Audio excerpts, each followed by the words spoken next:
Gavumenti ya Uganda mutongole ejenta mu misango egy'okuwamba n'okukusa omuntu wamu n'okukabasanya omuntu egibadde kivunaanibwa Detective Superintendent of Police Gilbert Adinaitwe Bwana. Emisango gino gimugiddwako mu kooti enkulu ewozesa emisango egy'obwakalintalo mu maaso g'omulamuzi Alice Komuhangi Kawuka. Omuwabi wa gavumenti omukulu Joseph Kyomuhendo akiikiridde ssaabawabi wa gavumenti yaleese ebbaluwa mu kooti eteekeddwako mukono ogwa ssaabawabi wa gavumenti Jenny Francis Sabodo ng'eraga nti gavumenti eremereddwa okufuna abajulizi abakulu be yeetaaga mu musango guno n'omukyala yennyini agambibwa okuwambibwa n'akabasanyizibwa.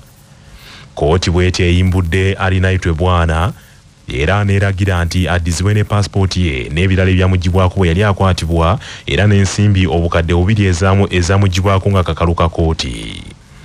Wabula emundu eyamugibwako ng'ekizibiti egambibwa nti naye yakozesebwa mu musango ogwo ogubadde gumuvunaanibwa yo kooti eragidde nti etwalibwe mu kitongole ekya gavumenti ekinoonyereza ku buzzi bw'emisango. Emisango gino gyasimbulizibwako bigambibwa nti Adinaitwe Bwana alina omukyala gwe yadyekadyeka era n'amusendasenda okuva mu bitundu by'Embarara n'amukunguza okuyingira ekibuga Kampala ng'amusuubiza nti agenda kumuwa omulimu wabula nti bwe yatuuka mu Kampala yasalawo kumukabasanya. Ebiwandiiko by'eddwaliro wamu n'ebirala ebyaleetebwanga obujulizi mu kooti eno byali biraze nti emisango gino ddala Gilbert Adinaitwe Bwana yagizza wabula kaakano gavumenti etegeezezza nti eremeddwa okufuna abajulizi abatuufu era abakulu mu musango guno abeetaaga okulumiriza Gilbert Adinaitwe Bwana. Bannamateeka aba retired Colonel Dr. Kizza Besigye n'ateebazzemu okuddukira mu kooti enkulu mu Kampala ne bassaayo okusaba kwabwe kooti ekkirize retired Colonel Dr. Kizza Besigye ne munne Hajji Obedi Lutale okuyimbula akakalu ka kooti bawoze nga bava weru wa kkomera. Bannamateeka bano abakulembeddwamu Ssaalongo Erias Lukwago bagamba nti ebbanga omuntu waabwe lyamaze mu nkomyo okuva omwaka oguwedde ebbanga ddene ddala era nga balina okukola kyonna ekisoboka okumununula ave mu kkomera. Lukwago ategeezezza nti omulundi ogwasembyeyo retired Colonel Dr. Kizza Besigye lwe yalabiseeko mu kooti baamuma olukusa olw'okweyimirira akakalu ka kooti era kaakano bazzeemu okutandika ku kusaba buto okumuyimbula akakalu ka kooti kubanga lino ddembe lye mu ssemateeka. Eri application number 282 eya 2025 kubanga bail application munatusonyiwa tebeerako apiiru tosobola kujulira genda mu kooti ya waggulu.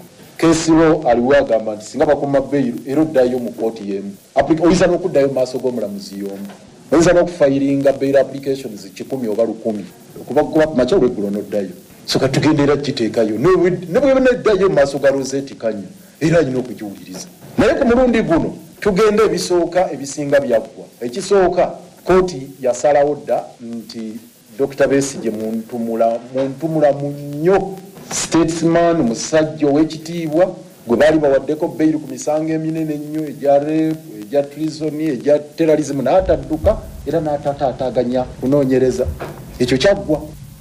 Munnamateeka Ssaalongo Erias Lukwago agambye nti Besigye musajja akaddiye era attuludde mu myaka ng'olwaleero awezezza emyaka 69 era takyayinza kudduka mu ggwanga lino nga kooti bwe yategeeza gye buvuddeko. Dr. Besigye ayinza okukemetterebwa oba okukemebwa okukola ebikolwa ebiyinza okutaataaganya okunoonyereza ako tukeetegekedde akasonga njagala bakakasa tukeebakiddeko ebbanga lino okuva Rosette lwe yakoogera ne tubikula mu nsi nnyingi eziraga nti ekyo kifu bwe fufululu. Tugenda bikuba ku mmeeza ya mukyala Rosette Comfort Kanya tumugambe nti waliwo omulamuzi mu nsi eno yali agezaako okwogera kino ne bamugamba oyise woyina okukoma n'ensi eno neeno abitunuulire bw'ati tulabeera abaana agamba nti n'ebyo byonna erambiko kyenjawulo bakakasaka akasonga tukeetegekedde ne sekwetegekera yenna tugenda kadimolishinga tukakurashinge banoonye ensonga ndala gye bamumirako beyi. Besigye yakwatibwa ne munne Hajji Obedi Lutale okuva ku muliraano e Kenya gye baawambirwa ab'ebyokwerinda ne babakunguza okubayingiza mu Uganda era ne bagulwako emisango mulina ogw'okulya mu nsi yaabwe olukwe okusekeeterera gavumenti ya General Yoweri Kaguta Museveni n'emirala. Gavumenti ya Uganda mu butongole ekungubagidde Ssaabalangira w'Ekereziya Katolika Papa Francis eyavudde mu bulamu bw'ensi eno olunaku lw'eggulo ku myaka 88. Omukulembeze w'eggwanga Yoweri Kaguta Museveni tibwabulwa mu bubaka bw'obukungu bagira Papa Francis bwaweereza Vatican ng'abuweereza Pietro Cardinal Paroli avunaanyizibwa ku nkolagana ya Vatican n'amawanga amalala agambye nti amawulire ag'okufa kwa Papa gaasannyalaza nnyo Uganda. Mwami Museveni annyonnyodde nti okufa kwa Papa Francis kondedde n'ennyeeri ensi yonna olw'obwetoowaze bwe, obukozi obumanyi bw'abadde nabwo mu by'eddiini, eddoboozi lye ery'omwanguka ku nsonga ezinyigiriza abantu wamu n'okulwanira eddembe ly'abantu mu nsi yonna ewali ebisoomooza. Mwami Yoweri Museveni ayogedde ku nkolagana Papa Francis gy'abadde nayo n'enzikiriza endala okuli Abasodoksi, Abakristaayo, Abayisiraamu n'abalala, era nti alese omukululo ogw'amaanyi mu bukulembeze bwe. Ebyo nga bikyali bityo, Kamalabyonna Buganda Charles Peter Mayiga awabudde abakulembeze ku mitendera gyonna okukulembezanga obwetoowaze mu bye bakola olwo mu obuweereza bwabwe bugumire. Bw'abadde akwasibwa oluwalo okuva mu masaza ga Kabaka okuli Ssingo, Buddu, Kyaggwe ne Mawogola ng'asinziira mu Bulange Mmengo, Katikkiro Charles Peter Mayiga atendereza obukakamu bwa Papa Francis kaakano omugenzi gw'agambye nti enkola ye ey'emirimu ebadde ensukulumu nnyo. Omu mbuga asinzidde mu Bulange n'akuutira abakulembeze okwetoowazanga eri be bakulembera, n'atendereza ne Ssaabalangira w'Ekereziya Papa Francis eyavudde mu bulamu bw'ensi eno olw'obwetoowaze bwe busukkiridde eri abeetaavu. Ekisooka Papa atuyigiriza ffe abakulembeze okubeera abeetoowaze. Emirundi mingi ffe abakulembeze twagala nnyo okuweebwa ekitiibwa nga tulinga abalwanira ekirwanire. Bwe tuwa abantu obudde obw'okubasisinkana tetubeerawo. Abantu babagambye bajje essaawa 9 gwe ate yabayise tuliiwo. Ate bwe tujja nga tugamba nti bamanyi abanene buli budde baba n'ebibakutte, abatono tebaba na bibakwata.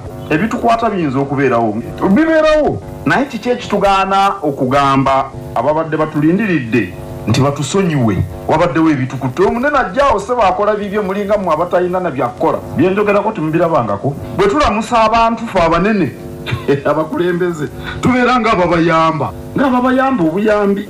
Waliwo abaana abamu baŋŋamba awo nti waliwo abanene babalamusa tebabadda namu, waliwo we nnali ne bakiŋŋamba ti waliwo bakama baffe wano bwe tubalamusa n'okuddamu tibaddamu. Nze ndowooza nti ekitiibwa Paapa ono kyabadde nakyo kivudde nnyo ku bwetoowaze bwe, kyakuyiga eri ffe abakulembeze. Katikkiro asabye abakulembeze okufuba okumanya ebiruma abantu bakulembera n'okukomya obukyayi eri abo batakwatagana nabo. Ffe abakulembeze bwe tuba tutya be tukulembera, bwe tuba tetufa ku mbeera zaabwe naddala ez'obulamu, pulidde mu kwenda yeebaza eddwaliro, oba ez'obwavu pulidde abantu boogera ku mmwanyi. Bwe tuba tetufa ku mbeera zaabwe nabo tebayinza kutwagala, ne bwe twogera enjuba n'egwa. Kale kambabuuliremu abakulembeze bannange, omukwano guzaala mukwano. Waliwo omuyimbi bamuyita Sophie Nantongo agenda nakukola ekivulu, yayimba oluyimba nti laavu ezaala laavu. Kyakuyiga naddala mufe abakulembeze, abantu tobaagala na bigambo. Nali nsanze abavubuka ne mbagamba nti ekintu ekisinga obwangu ye musajja okugamba omukazi nti nkwagala, wakatulira ng'akakimugambe emirundi 8. Kikolwa ki ekiraga nti omwagala? Omuwa wadde akatambaala, omugulirayo akazigo kano akappewosa akajjako ebiguuna. Abakulembeze tukiyigireko. Paapa abadde atabaganya abantu. Oweekitiibwa Joseph Kawuki, minisita wa gavumenti ez'ebitundu mu Bwakabaka, asabye abantu ba Kabaka okwongera okwolesa obumu mu bye bakola. Kabaka nga bwe yatutegeeza nti alamula Obuganda ng'ayambibwako Katikkiro ye yennyini Kabaka gwe yeerondedde. Katikkiro oyo muli naye wano. N'olwekyo bw'ayogera ekigambo temutunula eno temutunula eri, kubanga Katikkiro atubuulira eby'amazima ebikwata ku Kabaka n'Obwakabaka, atubuulira amazima ne bwe gaba gakaawa. Awo nno tetuwunjawunja, tunywerera awo. Omwami wa Kabaka ow'essaza Ssingo Mukwenda Deo Kagimu agambye nti enkola ey'amwanyi terimba eyambye nnyo abantu ba Kabaka okwejja mu bwavu, bw'atyo ne yeeyanza nnyo mu Zangoma olw'ebyo by'abawadde mu myaka 7 egy'obulamu bwe. Ku bavubuka 10, abavubuka 6 buli omu atilisi alinako emikolo y'emmwanyi ebiwera 5 mu kyalo eyo. Sibo tukwebaza nti abavubuka beewaddeyo nnyo okulaba nti badduukirira ate beewaayo n'okukola. njagala okwebaza nti okutukubiriza nnyo obuteekubagiza abantu kati tebeekubagiza bonna obalaba be banyirira. Mukama wange njagala okumaliriza tuusize era okwebaza kwaffe eri Ssaabasajja Kabaka olw'okutuwa amalwaliro. Ffe tuli basanyufu nnyo, ffe nga bannasingo tuli basanyufu nti ebintu bitambula bulungi. Olukiiko lubadde olufuzi olwa reediyo ya Kabaka Kyabasa Fama lusiibuddwa mu butongole oluvannyuma lw'okuweereza okumalako ekisanja kyalwo.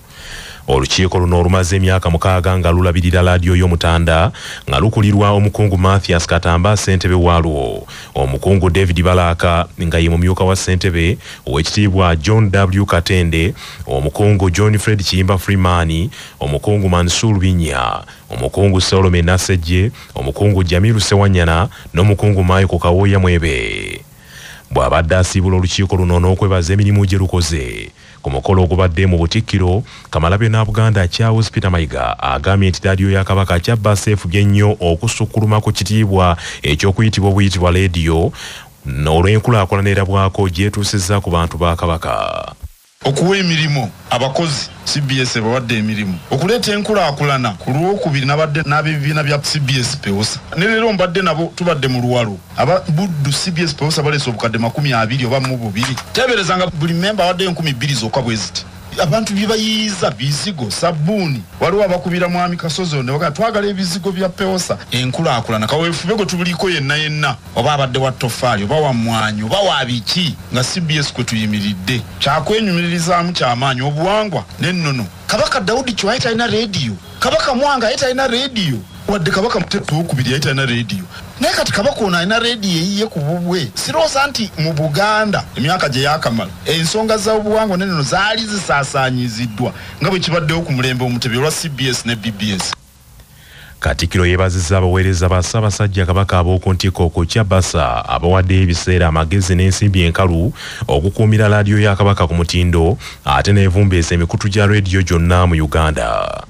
CBS okutuuka wano weetuuse bantunga mmwe okuwaayo ebiseera tubadde tubakubira amasimu tubayita ne tusisinkana jangu oweereze wano aba atusoose okutya ne tumugumya ate katolaba ab'ekitiibwa Katende tubalaba bo baabaki baweereza ebbanga lyonna balaba baddirira. Kale ekyo kirungi kubanga ffenna tusaana tutegeere teri agenda tukolerera Buganda, teri agenda kugizaawo n'ekitiibwa kyayo. Ffe nnyini ffe tulina okukola ekyo buli omu waali mu mbeera ze ez'enjawulo. Nze kyekifaananyi mwembalabira. CBS ng'etandikibwa abagiddukanya baweebwa emirimu gye balina okulaba nti gituukirira okutuusa amawulire ku bantu, okulaba ng'etumbula ebitone eby'abantu ba Buganda ne bannayuganda, kabibe by'abannakatemba mulabye ba Ebonies ba CBS tebagita. Minisita w'amawulire okukunga abantu era omwogezi w'Obwakabaka w'ekitiibwa Israel Kazibe Kitooke agambye nti obukulembeze bwa boodi ya CBS bubadde bwa bibala byereere olw'ebituukiddwako ebingi kafukunya. Bino byonna bye mulina eri ekitongole kya Ssaabasajja Kabaka ekya CBS bukyusizza nnyo entambuza y'emirimu era bwe tutyo ne tufuna ettutumu ery'amaanyi ekituyambye okulaakulana ennyo. Twebaza nnyo enkolagana ennungi gye tulina nammwe okuwaayo kwe muwaddeyo obudde bwammwe ssaako n'okukola obutaweera okulaba nga CBS y'emu ku mikutu egy'amaanyi ddala gye tulina mu ggwanga wamu ne Buganda okutwaliza awamu. Era nkakasa nti CBS tesigadde kye kimu, munajjukirwanga olw'ebbanga lyonna n'ebibala byammwe. Njaga kubategeeza nti reediyo eno okufuna ettutumu lyetuuseeko omulimu gwe mukoze munene ddala nga ssentebe bw'ayogedde. Omulimu guno okugukola muwaddeyo obudde bwammwe. Abadde ssentebe wa boodi ya CBS omukungu Mathias Katamba annyonnyodde ebimu ku bituukiddwako abantu ba Kabaka okufuna reediyo yaabwe nga tebataataaganyizibwa bwe baateeka amaanyi ku kunyweza emirongooti gyayo. Mu biseera bino nga tuweereza boodi tusobodde okukola ebintu ebyenjawulo okulaba nga amagoba ga reediyo yongera mu maaso. Twebaza boodi eyo n'abakozi okulaba nti waliwo ebintu bye tusobodde okujja mu ddiiro nga signal strength okweyongera ddala mu bya Buganda reediyo gyebadde eseebengeya mu signal n'ebintu ebirala bingi. manya obuvuna obuddo obw'eddembe lyo tonyigirizibwa ddembe lyo ery'obwebange ddembe lyo akutusibako nana habo mouthwash lyeddagala ettuufu yennakakasa mu kujjanjaba endwadde z'amannyo amannyo gakuluma gasanyalala senyesa nana naye weegendereza abafere tebakuguza kappa mu kutiya musange mu famasi zonna yakakasibwa National Drug Authority nga bali wamu ne langi wa Global aleetawo enjawulo ku bisenge weefunire langi ya Global ku hardware yonna ekuli okumpi. Global Paint, a reliable product. nga bali wamu ne Baluswata Property Consultants batunda ettaka ku nguudo zonna eziyingira n'okufuluma ekibuga va mu by'ettaka lyakulukuta ennyumba ya kyama basange ku ofiisi yaabwe ekyengera opposite Orange City essimu 0704 80 1905. Omuntu akuguzizza ettaka kimukakatako okukwanjula eri olukiiko lw'ekyalo olufuga ekitundu awasangibwa ettaka ly'oguze nga munnamateeka Amajirani Kazibu bw'annyonnyola. Omuntu yenna bw'agula ettaka oyo omutunzi aba alina obuvunaanyizibwa mu mateeka okutwala oyo abaguze ettaka mu kakiiko ak'abakulembeze b'erosi ku kyalo ekyo ettaka mwe lisangibwa n'amwanjulayo mu butongole nti ono yaguze ettaka lyange era kati yennannyini ettaka lino omutuufu mu mateeka era singa oyo aba atunze ettaka alemererwa okutwala aguze mu lukiiko lw'erosi abaguze alina eddembe lye okugenda mu kooti. Ng'ensi yonna ekyakungubagira abadde Ssaabalangira w'Ekereziya omulambika omulabirizi w'ennamirembe ekitaffe mu Katonda Moses Banja atendereza emirimu n'obuweereza bwa Papa Francis n'omukulu omulungi gw'alese eri ensi. Omulabirizi Banja agambye nti Papa Francis newankubadde abadde aweereza nga mukosefu ng'atawaanyizibwa obulwadde okumala emyaka 67 aweereza n'obumalirivu. Omulabirizi Banja okwogera bino abadde ku Ekereziya Rubaga gyagenza okusaasira ku Ssaabasumba w'essaza ery'e Kampala n'Ekereziya yonna okutwalira wamu olw'okufiirwa Papa Francis. Mwaka gwa 2023 awo yayaga nti yali amanyi nti agenda ne Katonda ye n'akola ki n'amwongerayo. Ekyamazima amukuumye bwe tutegedde nti nno obulwadde bumulumidde emyaka 67 olaba nti ebbanga ddene naye Katonda bw'aba amuwadde ebbanga lino ate n'amukozesa waliwo okulwala n'onafuwa n'oyingibuka n'oggwawo myaka tegikusanga egyenkaaga mu 7 ng'oli wansi tewenyenyolya buli kimu bakikolera bukolezi naye Yesu bw'abadde nga aweereza ayita mu kulongoosebwa naye ngaddeyo n'akola ng'akamala okuba okulongoosebwa n'alinnya ennyonyi ng'agenza okulambula amawanga ag'enjawulo neewunyiza kwegamba Katonda ekirabo kye yatuwa era kyawa Ekereziya ebbanga lino lyonna. Reverend Father Pius Malese Ntumbo ekyansalawo essaza ekkulu ery'e Kampala ku lw'Ekereziya ategeezezza nti mu kiseera kino bakyalindiridde enteekateeka ey'okuziika Paapa ennambulukufu eneebaweebwa abajanjulira abakkiriza n'ategeeza nti Ekereziya mu Uganda egenda okukungubagira ennaku 9. nga tuli mu budde buno bwe tukubiriza abantu bonna we bali okwongera okusabira omwoyo gwa mukadde waffe oyo Mukama w'ekyumulo eky'emirembe. Entegeka zijja kujja mu maaso ez'okumuziika nga obulombolombo bw'Ekereziya bwe buli era bukyagobererwa okulaba obudde obwo obunaatuweebwa wamu nnaku nga 4 3 n'okukungubagadde okubeera kwa nnaku 9 enaasobola okuziikibwa mu budde obwo. Kiri mu lwatu kati nti yasazeewo okuziikibwa mu Ekereziya ennene gye bayita Maria Majore ya Nyaffe Bikira Maria yakyusiza mu ngero omukulembeze bwali kuba bonna abapapa abasinga baziikibwa mu bazilika ya Peter naye ekyo kye yasalawo. Mu ngeri emu ne Ssaabalabirizi w'ekkanisa ya Uganda kitaffe mu Katonda Dr. Samuel Stephen Kazimba Mugalu agambye nti amawulire ag'okufa kwa Papa Francis gabakubye wala kubanga Papa Francis abadde akolagana bulungi nnyo n'ekkanisa ya Uganda. Abakristu bonna ab'Ekereziya y'Omukama banembasaasira n'abaweereza ba Katonda olw'okufiirwa omuweereza we. Kitalo nnyo nsaba Mukama babudde Papa Francis ono nze omu ku abo abaagenda okumukima ku kisaawe Entebbe we yajja okukyala mu mwaka 2015 yatukyalira Namugongo. Omanyi teri Papa ajja mu Uganda n'atatuuka Namugongo naddala kifo kyaffe eky'abajulizi eky'abakristaayo kubanga ekifo ekyo abajulizi abakristaayo n'abajulizi abakatuliki bonna ebisigalira babiziika awo era we wali ekkanisa yaffe enkadde era ku lutaali yennyini ennamugongo bwe baateeka ebisigalo by'abajulizi abakristaayo n'abakatuliki era yatuukayo. Mu mbeera y'emu omu ku bannayuganda Papa Francis be yawa ekitiibwa ekyobuserikale bwa Papa emyaka 4 gitwakakuba amabega, Anthony Mateega atendereza obwetoowaze Papa Francis bw'abadde nabwo era agambye nti singa abakulembeze b'ensi beefumiitiriza ku kino ensi yonna yakubukalamu emirembe. Ono mu kafubo kaabaddemu n'omusasi waffe Joseph Seruwoza agambye nti talirabira lunaku Ekereziya lwe yamutegeeza nti agonnomoddwako ekitiibwa ekyobuserikale bwa Papa okuva eri Papa Francis. Mu myaka 4 gitwakakuba amabega, Papa Francis alina bannayuganda be yagonnomolako ekifo ky'obuserikale bwa Papa okwali Anthony Mateega wamu n'abalala.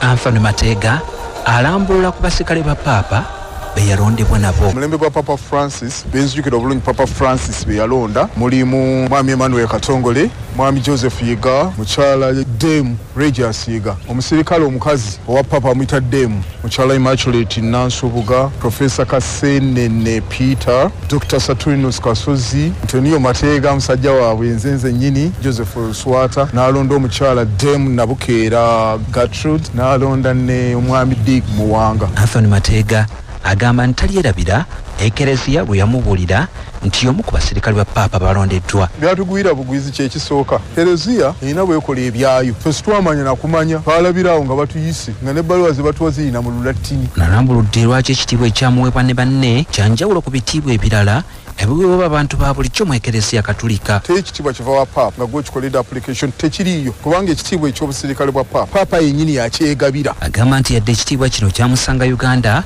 wabula tikikoma wano wokka kumpi n'ensi yonna. Okubanga bw'ogenda e Roma nga oli mu uniform n'olaba abasajja abakubira saluti nga ate balina kukubira bali abanene bokka, naye nga tolema kwebaza Katonda but si gw'oba okigwanidde. Ayongerako nti ng'oggyeko okunekaanekana mu byambalo eby'ekitiibwa, ekitiibwa ky'obusirikale bwa Papa kiriko obuvunaanyizibwa. Mulimu ekitiibwa naye n'obuvunaanyizibwa. Obuvunaanyizibwa bw'okulwanirira ebya Kereziya nina okulwanirira si bintu byokka n'enjigiriza yaayo. Agamba nti omwaka oguwedde lwe yafuna omukisa kusinkana Papa Francis maaso ku maaso era ebyaliwo tali byerabira. Waliwo lwe naliko Roma eyo era yambuuza bubuuza Uganda matters ng'era amanyi bajulizi happy Olungereza lwe abadde amanyi ennimi endala naye ng'Olungereza Yesu lwe lw'amaanyi. Awo nno okyenyumiririzaamu. Atubulidde nti yadde ekitiibwa kino kya lubeerera waliwo ekisobola okuggibwa ku muntu abakiweereddwa. Ekitiibwa bwe bakikuwa osigala oli ekyo okujjawo nga weeyisizza bubi nekikuggibwako, naye sikirabanga. Agamba nti yadde Katonda amuwadde obulamu okulaba ku bapapa abawerako, Papa Francis abadde wanjawulo. Ate abadde mwetoowaze. Ku lwa 88 CBS obujjajja Joseph Seruwoza.